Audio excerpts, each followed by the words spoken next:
পৃথিবীর সকল পুলিশ যেন আজ থমকে যাবে। প্রতিদিনের মতো করে সকালবেলা থানায় একটি ফোন আসে। কিশোরগঞ্জের সড়ক দুর্ঘটনায় 10 বছরের একটি শিশু মৃত্যুবরণ করেছে, তাকে ওইখান থেকে উদ্ধার করে নিয়ে আসতে হবে। সেই খবর মোতাবেক একজন পুলিশ সদস্য শামসুল হক তিনি ঘটনাস্থলে চলে গেল সে বাচ্চাটিকে উদ্ধার করার জন্য। কিন্তু যাওয়ার পূর্বেই যেন তার কাছে কেমন যেন খালি খালি মনে হচ্ছিল চারপাশ। কিসের যেন একটা আর্তনাদ আসছিল কানে। কিন্তু সবকিছুকে উপেক্ষা করেই শামসুল হক যখন ঘটনাস্থলে পৌঁছালো এবং সেই বাচ্চাটির কাছে এক কদম দু কদম করে এগিয়ে গেল, মুখ থেকে কাপড়টা সরাতেই তার বুকটা যেন খালি হয়ে গেল। শামসুল হক তখন যেটা দেখলো সেটা দেখার জন্য তিনি মোটেই প্রস্তুত ছিল না। তার হৃদয়টা যেন ভেঙে গেল, ভিতর থেকে একটা চিৎকার চলে আসলো। তবে শামসুল হক কিছুক্ষণের জন্য যেন বোবা হয়ে গেল। কোনো শব্দ তার মুখ দিয়ে উচ্চারণ হচ্ছিল না, শুধু দাঁড়ানো থেকে মাটিতে লুটিয়ে পড়লো। শামসুল হক মাথায় হাত দিয়ে আবারও বসে পড়লো। সেই চেহারাটার দিকে তাকিয়ে রয়েছে, যেই চেহারাটি তার এতটাই পরিচিত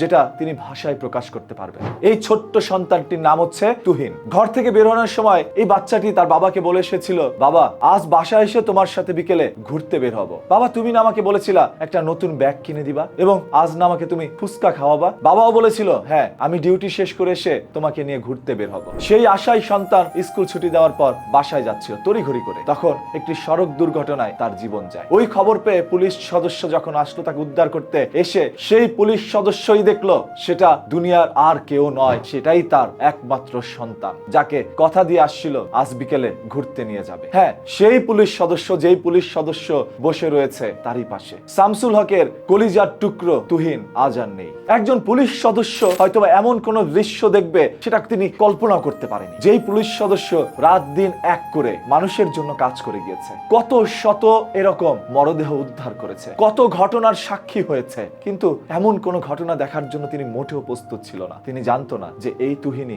তার সেই কলিজার টুকরো। হ্যাঁ এমন একটি ঘটনা ঘটে গিয়েছে বাংলাদেশের কিশোরগঞ্জে। আল্লাহ তাআলা চাইলে কখন কার সাথে কি ঘটায় সেটা কেউ কল্পনা করতে পারে না। এই বাস্তবতা যেন কল্পনাকেও হার মানায়। আজ সেই শামসুল হকের কাছে যেন পৃথিবীর সব থেকে বেশি কষ্টের দৃশ্যটি হচ্ছে এটি। এই সন্তানকে আর কোনোদিন পাবে না তিনি। হয়তোবা এখন থেকে এই ধরনের কোনো ঘটনা যদি তার কানে আসে যে কোনো রোড অ্যাক্সিডেন্টে কারো জীবন গিয়েছে, তখন তার চোখে ভেসে আসবে তার সেই সন্তানের চেহারাটি, যে সন্তান রক্তমাখা মুখেও তার বাবার দিকে তাকিয়ে থাকবে। বাবার চোখ থেকে এই দৃশ্য আর কোনোদিন মুছবে না। একজন বাবাই জানে সন্তানের লাশ বাবার কাঁধে কতটুকু ওজন হতে পারে। যেন পৃথিবীর সকল ওজন তখন বাবার কাঁধে এসে পড়ে। বাবা সেটা সহ্য করতে পারে না। আর এমন একটি ঘটনা একজন পুলিশ কর্মকর্তার সাথে ঘটে গেল। আপনাদের সবার কাছে অনুরোধ, ভিডিওটি শেয়ার করে দেন যাতে করে এই পৃথিবীর সকল মা বাবা এই ভিডিওটি দেখে সচেতন হতে পারে, তার সন্তানদেরকে সতর্ক রাখতে পারে, এইভাবে যেন কারো জীবন আর না যায়। আর বাবার অজান্তেই যেন তদন্তে এটা বেরিয়ে না আসে সেই তার সন্তান। প্রতিদিনের এরকম ঘটনা দুর্ঘটনা লুকোনো সত্য জানতে চোখ রাখুন নিউজকিতে। কথা দিচ্ছে মাটির নিচ থেকে লুকোনো সত্য বের করে আপনাদের সামনে উন্মোচন করব, তাই পেজটাকে ফলো করে রাখেন।